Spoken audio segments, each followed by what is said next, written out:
Ladies and gentlemen, from VMware, please welcome Senior Product Manager Mike Coleman and Chief Technology Officer End User Computing, Scott Davis.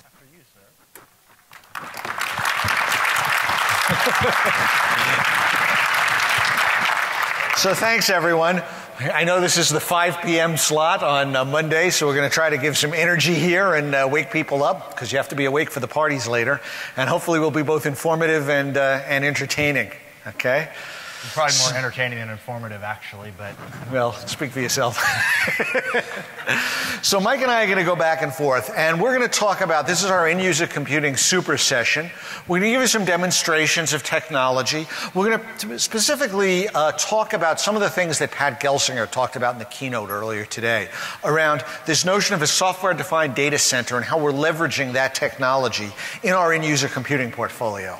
Yeah, it's the whole idea of how we've taken that basic vision of VMware of how did we abstract a physical server onto a virtual server, and then how do you expand that to encompass all the assets in the data center, and then apply that specifically to how do you make it easier to manage your end users and make them more productive. Yep, absolutely, Mike. So lots of bullet points on this slide. So this morning, Pat started talking about this new era of computing, and I'm going to expand on that a bit, okay? We're moving to a next generation platform, and it's applications that drive these platforms. In particular, we're talking about moving from the client-server era, where we were talking about automating the world's physical and paper processes using computer systems, to the mobile cloud era.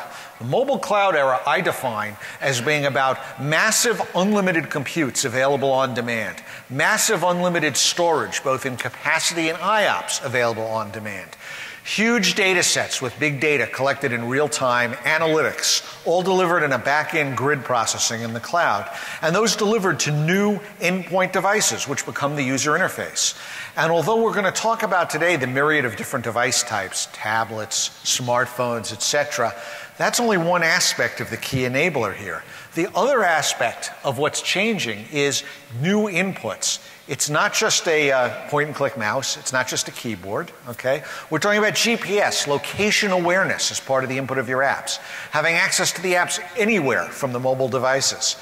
Cameras, being able to do image recognition and barcode reading and things like that from the interface. And of course, touch and speech that's coming as well. And who knows what's going to come next. But that's what the mobile cloud era is all about. And it creates new workflows that didn't exist before in the industry. It's a very exciting time for us.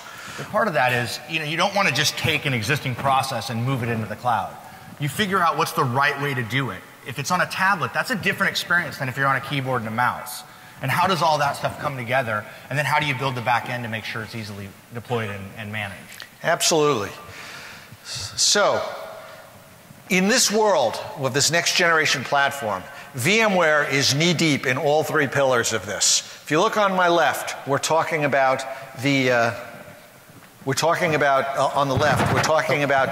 software-defined data center, okay, which is about virtualizing all aspects of physical hardware in the data center, aggregating it together, and delivering it on-demand to applications. The middle tier, we all know about private cloud and public cloud. Well, Pat started talking about this morning the launch of our hybrid cloud service. Is a hybrid cloud a cloud that uses a gas engine as well as battery power when it's going slow? I think so, but I think you have to plug it in at night, Mike, don't you? That's the EV cloud. Oh, oops. Better get my technology straight. So hybrid cloud is about having an adjunct to your enterprise data center and being able to run both the enterprise workloads that you're virtualizing and running on vSphere in the data center, as well as next generation, these mobile cloud applications we're talking about. And of course, the last pillar that we're also going to concentrate on today is our end-user computing portfolio, empowering workforce with secure mobility across all these devices in a virtual workspace. So let's give a little history lesson. Mike, you look like you can give us a little history here. Yeah, so I actually started my IT career decades ago. My first job was loading AST286 PCs with Borland Quattro Pro and WordPerfect. I was actually a certified Banyan engineer. Anyone? Banyan? Anyone? Yeah, that's what I thought. There's a couple of us left.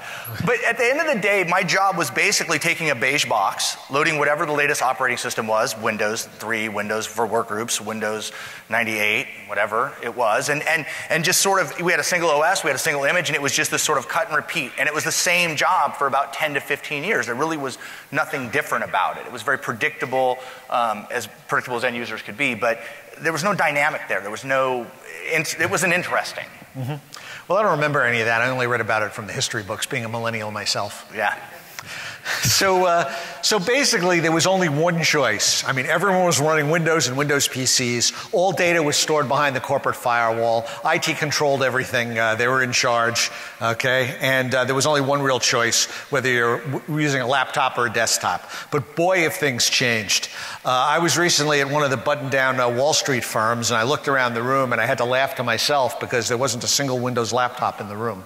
I have the same experience on airplanes. Right, mm-hmm. You sit around and you see people and they flip their laptops open and you see many more Macs than you ever saw before, more tablets. Mm-hmm. I do see Windows laptops. They haven't disappeared, but they're almost in the minority every time I go out and fly.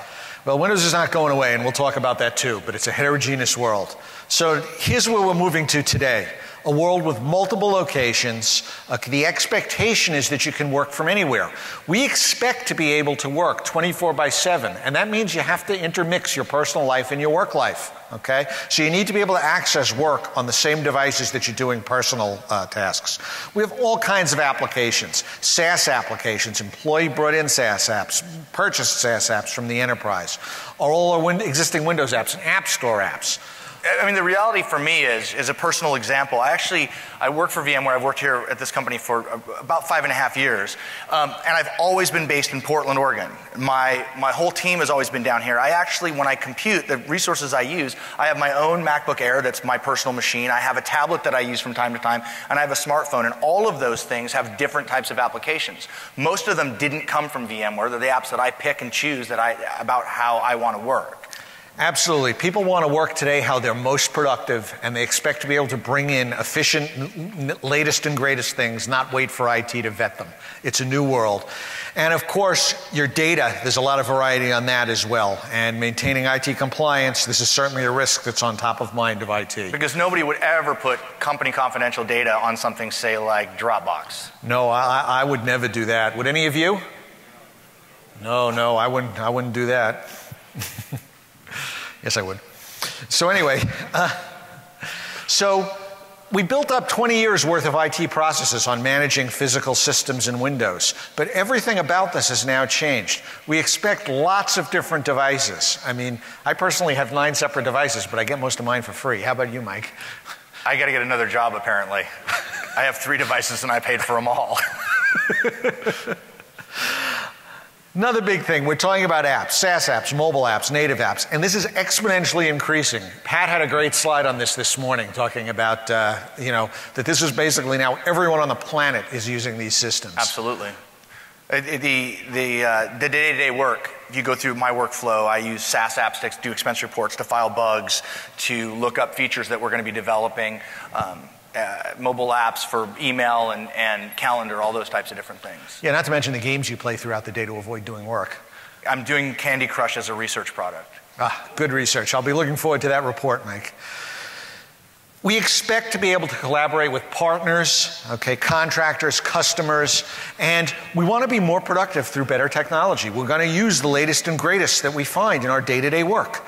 It's what everyone expects. And if you're not doing that, you're going to have trouble retaining your employees, because millennials like me, we expect to be able to use the latest and greatest. Oh, to be young again. So what we need is really a transformation in end-user computing, a way to move forward, embracing the old and where we've come from and continue to use that, as well as moving forward to the next generation here. And we have a platform for this. We call our the suite of technologies we have in end-user computing the platform for workforce mobility. We have our 2 pillars of Windows as a service, because we've been talking a lot about how things are moving forward. But you know what? Windows is not going away. One of my friends and colleagues from the blogosphere, Brian Madden, likes to say, you know, following a nuclear event, there are going to be three things you can guarantee are still going to be around: cockroaches, Twinkies, and Windows applications. I don't know about the Twinkies. Those looked at risk for a little while. They won't be around if I'm around. So Windows is going to be around for a while, okay? But we also need to worry about all of the new. So our Horizon View and our Horizon Mirage technologies are about delivering Windows as a service to this next generation of devices and preserving Windows desktops and applications as long as they're needed, which will be for quite a while. And we have our Horizon Workspace, which is this platform for the multi-device workspace, embracing this variety of physical devices, managing end users' identity, all of their applications and data through a catalog. Yeah, that's actually pretty exciting for me personally. It was like 4 or 5 years ago, we sat in a hotel in Palo Alto and we came up with this idea and we literally wrote it on a whiteboard and we said, you know, it would be so cool because a phrase that I use quite a bit, if you've been unfortunate enough to hear me speak previously, is, you know, no one ever got into Windows to run Windows. You get into Windows to do stuff, to work with files. And this idea of a workspace where you can come in and there's the apps I need and there's the data I need and have it in one spot that replicates across multiple devices is, to me, the fruition of that vision is pretty awesome. Yeah, it's a very powerful concept and we're very pleased. And so this is what it looks like. This is what Workspace looks like. And I was going to say, that looks like a golf course is what it looks like. Yeah, it does. I might be familiar with that golf course. I parred that hole last weekend. So anyway, that's on Cape Cod. But so this is what Workspace looks like. And we live on this at VMware every day. When a new employee joins VMware, they get credentials to log in our Horizon Workspace. And it delivers to them all forms of applications, okay? SaaS applications with a single identity. ThinApp packages for Windows applications, View desktops, all with a single sign-on, and your data with the access model of a consumer cloud service, but the data is protected, safe, and secure behind the firewall and with enterprise-grade security and compliance. I think the idea there is that you've got to make it, it's got to be appealing, it's got to be interesting to the end user, but it's got to have that IT control behind it. So when you have a nice front end that makes things accessible and easy to get to, the users will be more receptive, but you've got to have all that control on the back end. And I think that's what you get with the workspace. And we're talking about here version 1.5. We're doing agile development with Workspace so we can iterate and rapidly bring out new functionality. And the big thing that's in 1.5, Mike, is mobility, mobile apps, especially our Android virtual workspace. Yeah, again, it goes back to this idea that I need to do the same stuff sometimes on my tablet that I do on my MacBook or on a Windows PC, and having a similar interface that really kind of moves between those different devices and gives me universal access is crucial. Mm-hmm. And of course, enterprise management as well. We have to maintain appropriate compliance and control that's reasonable, but just on the business content, just on the business applications, the business data, okay? We don't want to restrict the photos of your kids. Well, I don't know. I've seen some pretty homely kids. Yeah, well, you and me both. So now, as we go forward here and advance Horizon Workspace, okay, we're going to continue to rapidly iterate and deliver new versions of Workspace. And we want this to be able to encompass all forms of applications. And, you know, a couple of customers, just 2 or 3, mentioned to me that there was one strange form of application that comes from a startup company that we weren't handling in Workspace. Some company that starts with a C and ends with an X. Do you remember what that is, Mike? Comdex? Yeah, maybe that's what it was. It was Comdex. So they have this platform that delivers applications. And we want to embrace that because that's what our customers want. And we really are an open company. We're interested in delivering the use cases that our customers want. So we're going to give you our first demo here right now, a little preview coming soon to a Horizon Workspace near you of another form of application. Yeah, so obviously we did some recordings here to do this. It's basically, the thing is that it needs to be the same experience for users. So whether it's a Zen app or a SaaS application or whatever, the icons are going to show up and it's going to be a consistent interface for them. And they're just going to select the right application. So they don't care. It doesn't matter to them where this application comes from. So you click on PowerPoint and it should just run. We'll take it and we'll launch the receiver. If down in the corner when I click on this, you can see the receiver will actually bounce in the video. We'll fire up the Citrix receiver and there's the Zen app version of PowerPoint.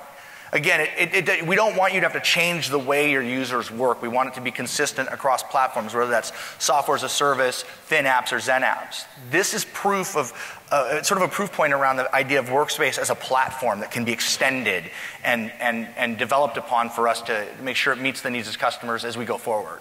Yeah, so this is a great advance, and it's an example of what we see for Horizon Workspace going forward as this open multi-device workspace platform for mobility. Absolutely.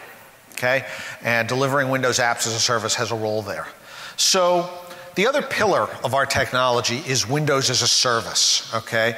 Different mechanisms and technologies for running Windows and delivering it to this next generation workspace. So we have a product that's been out for a while, Horizon View, and it's a comprehensive VDI product with a lot of rich capabilities. And basically, Horizon View is about running Windows in a virtual machine in the data center and then remoting the user experience and the graphics. Complementary to that, we have our Horizon Mirage technology, which to date has been about managing physical instances of Windows, okay? But there's no reason it can't manage virtual instances, as we're going to talk to you about here. And it basically splits the operating system, a Windows image, up into a collection of layers. The OS, managed applications layers, user-installed apps, persona layers, and then allows you to refresh and manage each of these layers independently without infecting the other layers. This is the thing where we talked about, in sort of that then period of time about the monolithic PC, about how up until this point a PC has been almost a fortress in which all these things were locked together and you couldn't separate them out, which made it really hard to migrate and made it extremely difficult to be dynamic in the way users use their computing environments. Exactly. So these are our Windows as a service primitives. Now, why do I call them Windows as a service? Well, the reasons I call it Windows as a service is, going too far ahead on the slides. So the reason I call it Windows as a service is because historically, Horizon View has had some great use cases, okay? But one of the key ones is delivering these Windows desktops and apps to these next generation of devices. That's a new strategic use case for this technology, isn't it, Mike? The idea of taking and moving that stuff, centralizing it in the data center and making it easily accessible, and opens up a whole different set of use cases around security and mobility and a whole bunch of different other things. So, now the back end for any of this technologies is the software-defined data center, vSphere. And the same principles, what software-defined data center is all about, and Pat talked about this at length this morning, okay? Next version of vSphere and the software-defined data center suite is about virtualizing all aspects of a data center. Not just compute and memory, but virtualizing storage, virtualizing the network, virtualizing security, and aggregating all those physical resources together into one amorphous pool that can then be applied on demand to workloads at data center scale. And that's actually critical when you talk about VDI, because what VDI does is it touches all aspects of that. You're going to need storage for your desktop images. You have the networking and the security for your access and your compute resources. And so to be able to virtualize all of that and treat every component the same way we've always treated the compute is incredibly powerful, allows you to be extremely responsive and respond to changing needs of your customers. And being responsive is really, really key. It's one of the key attributes of this technology. One of the key value props of server virtualization was moving provisioning from weeks to days or hours. But there were still physical interactions you had to worry about. You still had to recable networks and things in order to install, even when it was virtual machines. You needed to reallocate storage, etc. Virtualizing all of these entities, okay, and then embracing policy-based automation as part of the management to reduce the complexity can move us from days or hours to provision VMs to minutes or seconds. And time really is money. In today's world, with those real-time analytics I was talking about from the cloud, you want to be able to react to business events in real time. It makes your business more agile, and if your competitors can react to things in real time, you better be able to too. There's situations both positive and negative where you're going to need to be able to deploy resources quickly. You bring a new system online, you release a new product, orders spike, you need to be able to get systems up and running to be able to handle that. The snowstorms, you're from the back east, the snowstorms a few years ago that shut down businesses for a week at a time. How do you do that? How do you suddenly handle a bunch of workers that have to be able to work remotely and you didn't have that provision beforehand? Yep, that's a great use case here for the combination of the software-defined data center and our Horizon View virtual desktop technology. Key use case. So we have a little eye chart here of a collection of layers. Trust me, there's more detailed eye charts in some of the other sessions. But this is a block diagram of the software-defined data center. And we're not going to cover every piece of the software-defined data center, but we are going to talk about some key innovations and how we leverage them to drive our next-generation View platform. Yeah, again, it goes back to taking each one of those components, being able to virtualize them so they can be automated with policy, but then you also need to be able to monitor and manage that to make sure everything's running efficiently. Absolutely. So let's talk about VDI and the needs of VDI. So VDI has been a wonderful technology. There's been a lot of vertical use cases that are very compelling. You know, business process desktops, mobile secure desktops, follow me desktops in healthcare. Some great stuff. And I was going to say, sorry to interrupt, but this is one of those things where I think to understand where you're going, you really have to step back and see where you're coming from. I mean, we talk about VDI like it's old. It's only been 5 or 6 years, but it's been a rapid transformation in those 5 or 6 years, and it's hard to really grasp where we're headed if we don't step back a second and just take a look at where we came from. That's a good point, Mike. Very good point. So now, VDI, the original era, VDI, okay, yeah, ancient history, 2 years ago. So was a great solution, but it had a couple of limitations. And basically those limitations were around, number one, CapEx costs. It was expensive. Why was it expensive? Well, this isn't rocket science, although I'm going to talk about it in a little bit of detail, but basically running desktop workloads on data center hardware is more expensive than desktop PCs or laptops are. Yeah, I mean, if you look at some of the things, storage is a primary example, right? I mean, back in VDI 1.0 days, it was full clone desktop. So if you had a 15 gigabyte image and you had 100 users, that math is linear, and it just gets more and more expensive the more users you put on. Absolutely. So we invented a technology at that time because of the capacity issues with storage called link clones. And link clones allows you to boot many desktops from one image. Of course, it caused some issues too, because if you needed flexible and differentiated applications in different desktops, that was difficult to accomplish with link clones, wasn't it, Mike? Right, and it's a personal computer, right? I mean, that's what it's always been called. So this idea of not being able to sort of have some flexibility in how you deploy those desktops can be problematic for your end users. Yep. And the other limitation of the first generation of VDI was user experience, okay? You didn't get as rich a graphics when you were remoting things. A lot of the real-time feeds and things like that we're working on now were not really available. Well, it goes back to this idea of if you build a system, it can be the best system of the world, but if nobody will use it, then you've not done anybody any favors. And for an end user, this experience in a virtual desktop has to be the same level of fidelity that they're leaving from the physical desktop, right? They don't care about data security and a lot of these other things that matter to the IT administrator. What they care about is making sure they can get their work done in a responsive way. Yep. So, but a lot of this has changed from a bunch of innovations from both VMware and from our ecosystem partners, okay? Welcome to VDI 2.0. When we look at these technologies today, so storage, okay? We now have a lot of storage innovations, okay? Direct attached storage, flash, with lightning fast reads and improved write performance. Software techniques like inline data deduplication, destaged writes, because one of the other aspects around user experience with VDI, with traditional SAN and NAS, is getting enough IOPS so you aren't hurt by latencies. VDI is a unique random write-oriented workload, okay? And delivering enough IOPS for a rich user experience was a problem.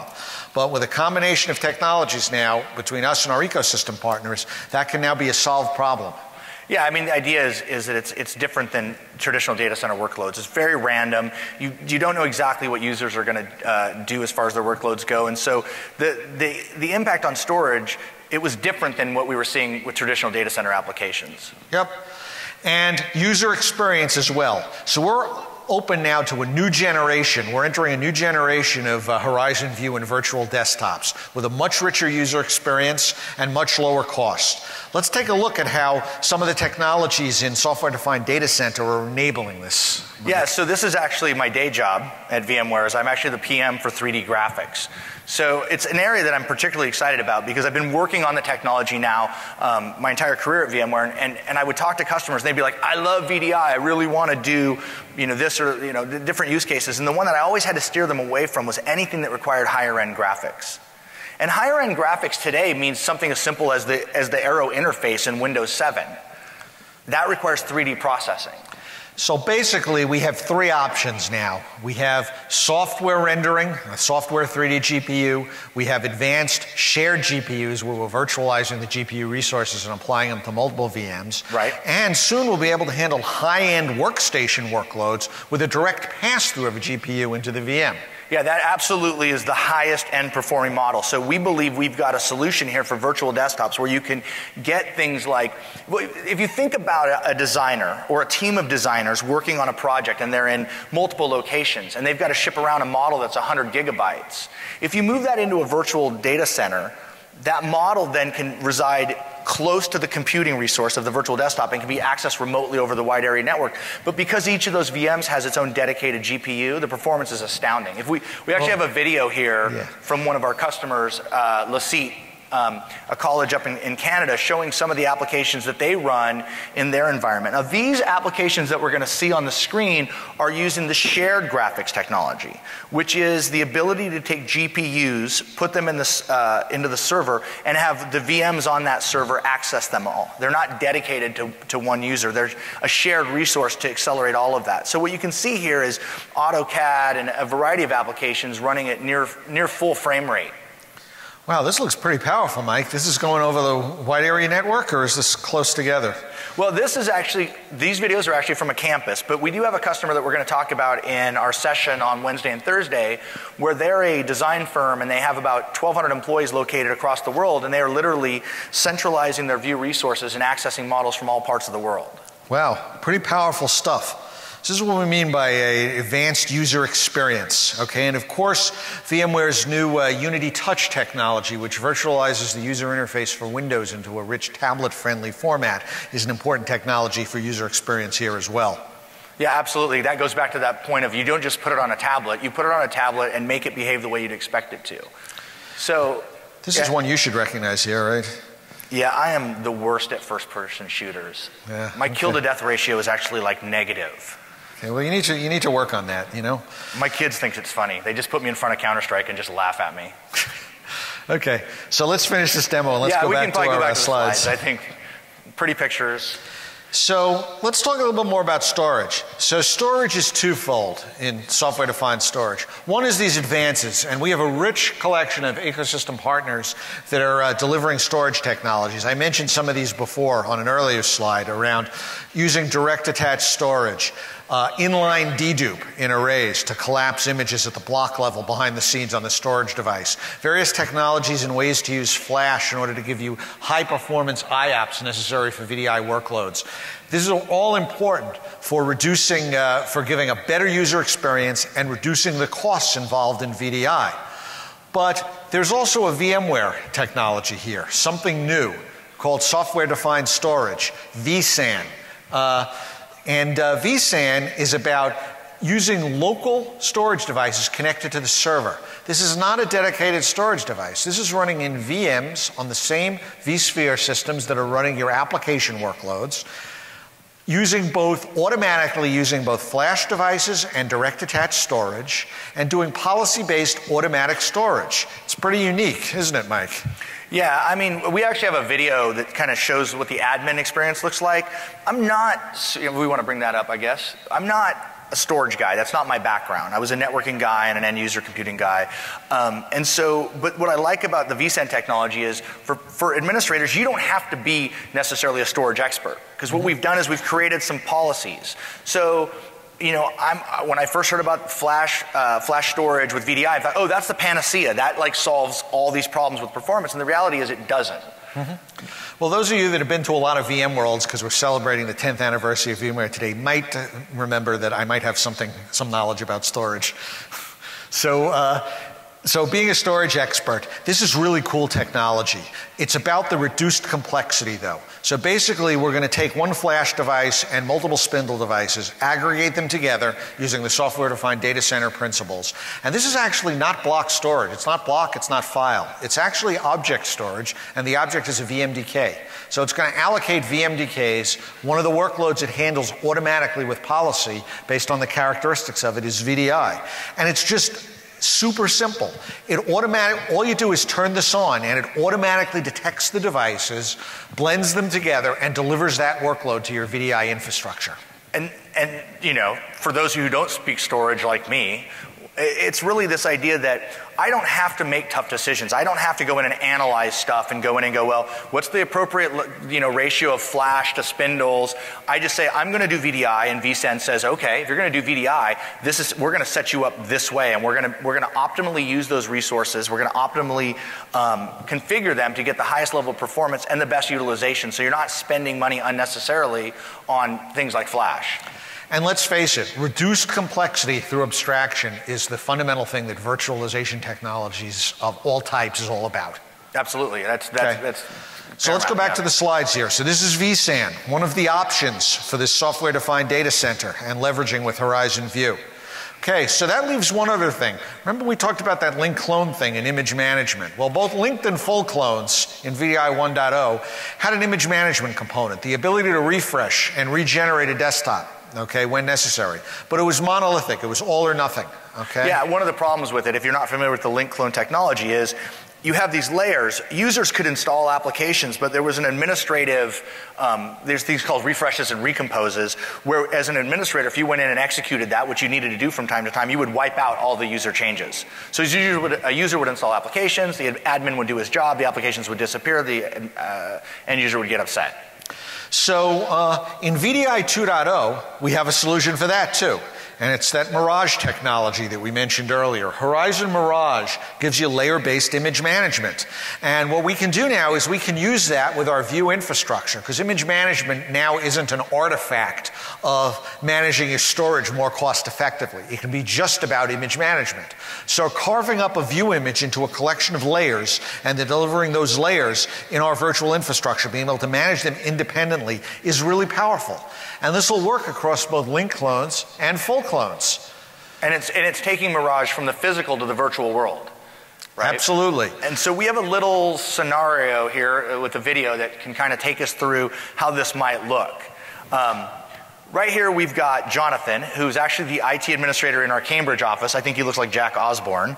And what he's going to do is he's going to pick a bunch of applications and he's going to build a base layer image. So he goes through and he goes and he grabs the applications that he wants, and he says, go ahead and put them in this pool of full clone desktops. So he says, go ahead and select the base layer from the list. And after he does that, he'll go through, and those applications then will be inserted as a layer into that base image. Then I come along. That looks like power trouble. user, problem user, it's all the same thing. I'm not going to use the VI client because I'm not an admin. I don't need it, so we'll get rid of that. Obviously, IE rules, so I'm going to get rid of Chrome. I'm going to go ahead and toolbars, they got spyware, all of them, every one of them. And the man is not going to hold me down and force me to use the Adobe PDF reader. I have my own reader that I like to use, open source, Foxit. I'm going to install that because power to the people. And now I've got my desktop running just the way I want. My PDFs open up in Foxit because that's what I wanted to do. And I'm feeling pretty good about myself. And then I wake up one day, there's my apps. You can see the stuff that I installed is in there. Foxit's in there, and stuff that I didn't want's there. And then I wake up one day and realize that IE does not work the way I thought it did. Adobe Reader actually has a bunch of functionality. And there's some new stuff that just came out from the IT department. So Jonathan, looking ever pleased, calls me. I call him. He's familiar with Mike. He knows about Mike. Yeah. I have him on speed dial, and he has me on caller ID and has me rejected roundly. So he's going to add some more applications into the original mix. So these 3 apps are going to show up the next time I log in, and he says, throw those onto the base image and force that out there on all the layers. So this is him inserting new applications into that existing virtual machine image. But he doesn't want to remove the stuff that I put there. So he's going to go ahead and keep those images or those applications that I installed. And if you look, you can see the base applications are there, the stuff he added is there. So the toolbar is back for Google, for instance. Adobe Reader is back. The new IT applications are there, as well as Foxit is still there. So I can still use whichever preferred reader I have. And now you can use a real man's browser, Chrome. Yeah. So this is running here on full clones, and this is really idealized virtual desktops. You're able to use user-installed apps here and preserve them. You're able to refresh the base OS and prevent image drift of the OS while preserving the context. So power users and flexible users like Mike, who like to add all kinds of applications to the mix, can do that with a VDI infrastructure. This is pretty powerful. This is a good enhancement on our VDI 2.0 story. Yeah, absolutely, because again, you know, like the little joke at the end said, it lets the end user have that degree of flexibility that they want. But if it infringes on IT's policies, IT can go back and take that control and apply the right level. They can remove those apps, they can keep them there, they can add apps, they can take apps away. Yeah, so for users that, Mike, that need heavy management by IT, it gives them the right tool to be able to do that. Absolutely. Okay, so let's move on to another topic of the software-defined data center. So that covers storage and the benefits of storage and image management, but networking is another key advance. And there was a pretty exciting talk where Pat brought Martin Casal on stage earlier today and talked about virtualized networking. And so virtualized networking is all about using the same infrastructure instead of a bunch of physical network appliances that cost dollars and physical cabling to create, put that into the virtual world. Make it an attribute, run the networking workload in virtual machines, virtual appliances on the base infrastructure.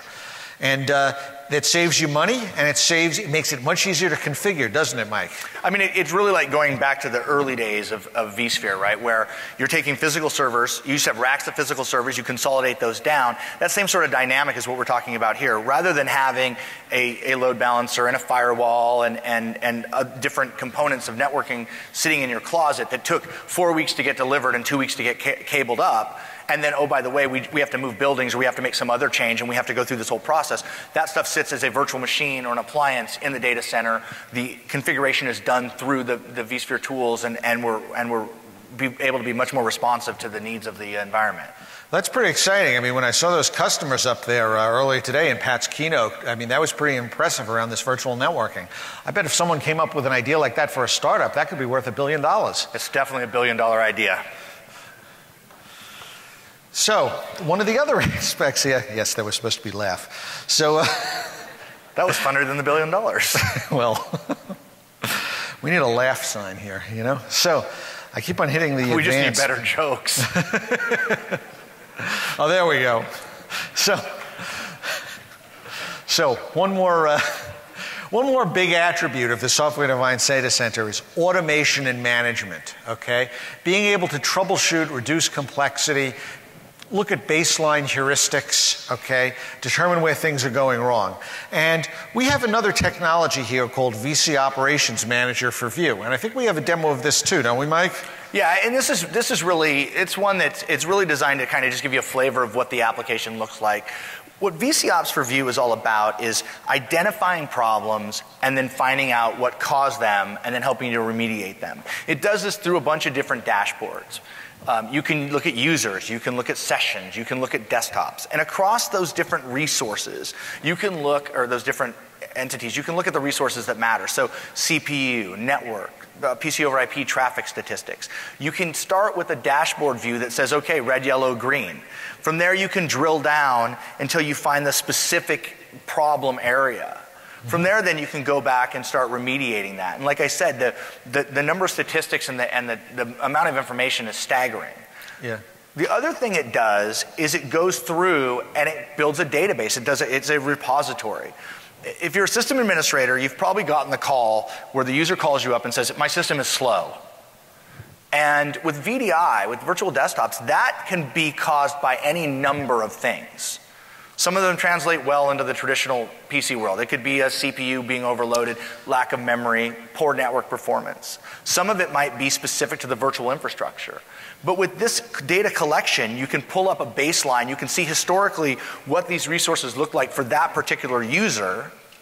And you can compare that against what things look like today and find those anomalies. Then drill down, find the root problem, and remediate it. And this edition is pretty complex too. I mean, it does a lot of deep dive stuff. Like, for example, it looks into the what's called the WMI parameters of Windows to determine changes in network settings that PC over IP uses to adapt the graphics workload.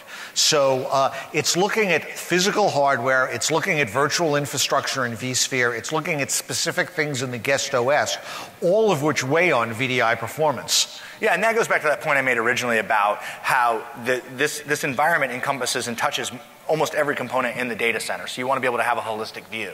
Yeah, excellent. So there was something else that was mentioned this morning in Pat's keynote, and he was talking about our hybrid cloud. And hybrid cloud is interesting on several levels. So we're all familiar with public cloud, running these next generation workloads on public cloud service providers. We're familiar with private cloud, which is the software-defined data center. It's a fully virtualized data center applied to both enterprise workloads and future-oriented workloads. Hybrid cloud is the best of both worlds. It's using public cloud resources or using cloud resources as an adjunct to your enterprise data center so that you can use elastically cloud resources but operate on them using all the same processes and procedures that you use for your private cloud. Yeah, it's an idea of having some flexibility there, right? There's a lot of people that have been selling desktop as a service, and there's use cases for that where it's sort of isolated and sits in the cloud by itself. But more and more customers, they need that flexibility to be able to say, well, some of the stuff I want this hosted for me, and other stuff it needs to stay inside my firewall so I ensure that I have complete control. And being able to cross that boundary is critical. Yes. So desktops, okay, desktop as a service is an exciting idea, okay, and we've had some exposure to this for a while. We've worked with a partner of ours, and Destone, and we've delivered public cloud DAS deployments across a variety of service providers for public cloud. Now, public cloud, though, with desktops, there are some limitations, though, because a desktop in and of itself is not all that useful. It's only really useful if you can access to all of the corporate systems and services that you need to access from your desktop. Like, I mean, I don't really care about this because I'm a millennial, but some people need email out of their corporation. Other people need services off of their enterprise VPN. And if you don't have that access seamlessly, efficiently, and securely for your desktops, they're not all that useful. Would you agree with that? Yeah, and you want to do it in a way that's transparent, right? You've got to be able to pull these systems together, but the management and the administration and the access has to be done in such a way that it's non-intrusive. And I can't think of a better term right now than it just feels right. It's the right way to do it. So this is something pretty excited that we're excited about starting to talk about, and we're going to be launching this this year, as Pat said in the keynote, around leveraging hybrid cloud services for desktop as a service. We think this tying it back to the hybrid cloud will be a powerful thing for moving things forward. And I think we have a demonstration of this, don't we, Mike?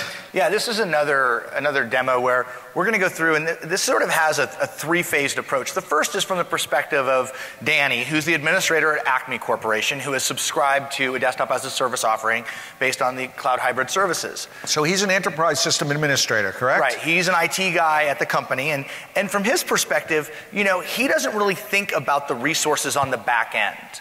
He just knows that he needs to have a certain number of desktops. In this case, he's hired some more folks. He needs to go from 3 desktops to 5. He doesn't want to worry about, do I have to rack another server? Do I have to do another view install? Do I have to do any of that stuff? He's just he's consuming a commodity. Mm-hmm. To me, it's like calling up and saying, I've got cable and I want to add HBO. I don't care about the systems in the back end of the cable company. That's somebody else's job to worry about. I care about making sure I have the resources I need available to my customers when I need them. So on the back end of that, though, there is somebody that cares. So here's the admin logging in, and this is into the cloud hybrid service, and he's going to manage the resources on the back end that go to help take care of Danny's needs. So this is the service provider side of hybrid cloud, right? Absolutely. So these are the guys going in, and they do manage the resources. And the resources can be configured in a couple different ways. You can have this idea of multi-tenancy. which is the ability to have multiple people exist on the same set of physical infrastructure, but their data and stuff is protected and secluded. Or you can actually go with a dedicated model where you've got dedicated hardware that belongs just to you. And with multi-tenancy, the service provider is the only one that's actually looking at the physical systems and worrying about what's running where. Absolutely. There's this lines of demarcation between those different customers. So from their perspective, they do manage and monitor that physical resource. They keep track of that, but it's all hosted for them. And so that makes that a much more seamless process.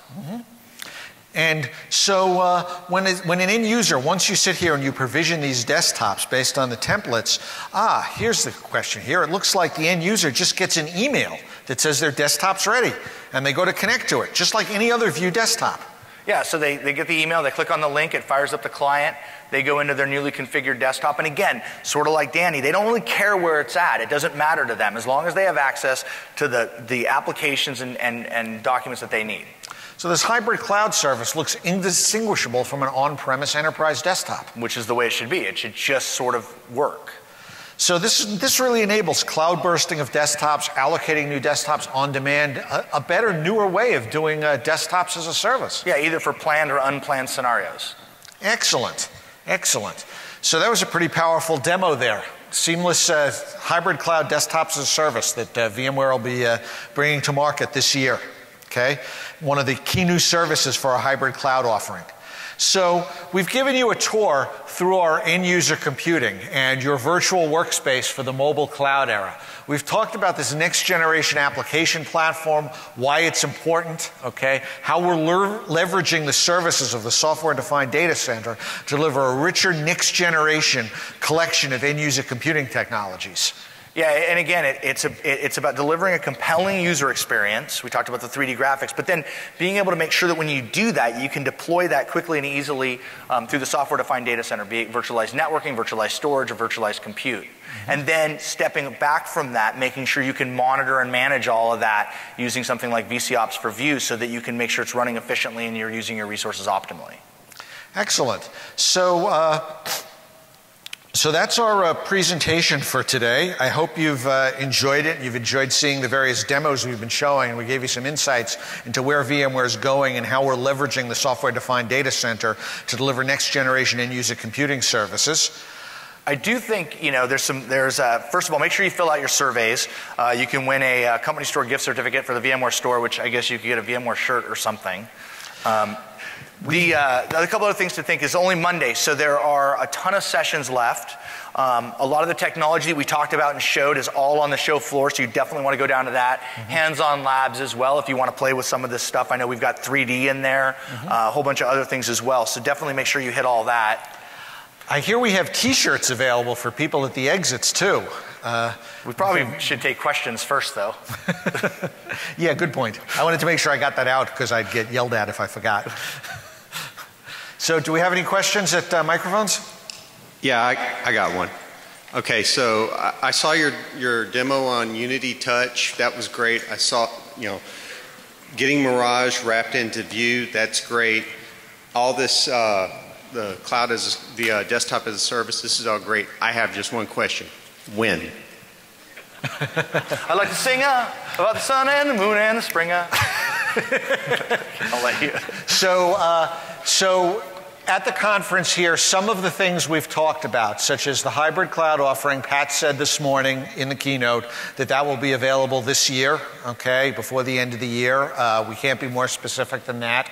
Some of the other technologies that we discussed, okay, such as Mirage on View or Unity Touch enhancements, these were tech previews, okay, they're in the road, they will be near term, but we can't be more specific than that here. They're not available today, but they will be available soon. Yeah, everything is on the very foreseeable future. How are you handling Microsoft Windows desktop licensing for the DAS service? Great question, Brian.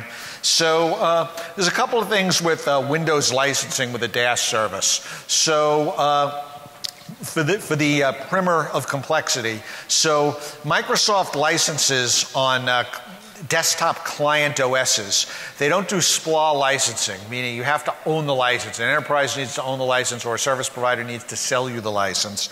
And you can't share that license, so you can't like have a hourly basis or daily basis on a specific license. Also, if you're using a license, a Windows license from a third party, you also, according to Microsoft's current licensing rules, you can't run it on a shared server. So number one, on our hybrid cloud offering, you have both dedicated hardware and shared hardware, okay? So that's one component. So of course you can run enterprise licenses on dedicated hardware for DAS. Also, there is a license mechanism on running Microsoft Windows Server that does have SPLA licensing. And Microsoft is fine with you using Server OS actually as a desktop operating system. So although we don't certify that today, we expect to in the near future, so that you can use Windows Server with Horizon View as a desktop OS. So those are all the ways that we can address licensing today. You showcased the desktop hybrid as a service offering there. Was that running on VMware View or Horizon View, or are you able to move a production workload that you're running today on Horizon View into your DAS service that you'll be offering? Excuse me, the microphone wasn't working well there. I couldn't hear the question. The Horizon View? He was asking if you have an existing, I think if I get this wrong, let me know. He's asking if you have an existing View implementation and you want to put that into a cloud hybrid service, is there an easy path of migration? Yeah, that's correct. Basically, is it the same interface for the end user?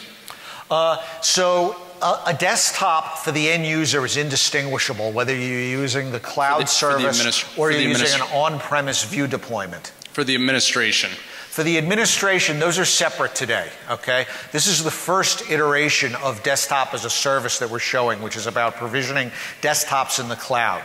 It'll be a future thing to enable migrating or integrating enterprise View with cloud resources. So that's not what we're showing today, okay? We certainly recognize the need for both, but that's not what we're showing today.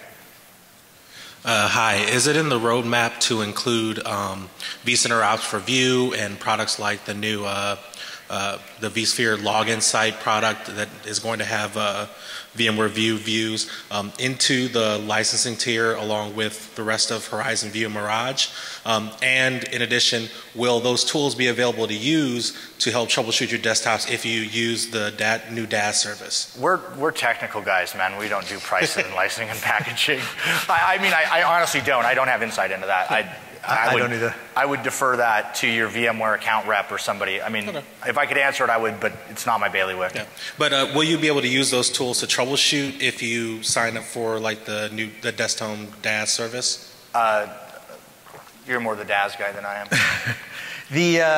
So no, if you look at the separation of roles here, of what we were showing here, we were showing that the IT infrastructure was now delivering and provisioning desktops and worrying about what were the Windows templates that were in it, and they were outsourcing to the service provider the managing and running of the physical hardware. So that separation kind of changes the game here. You're not managing both.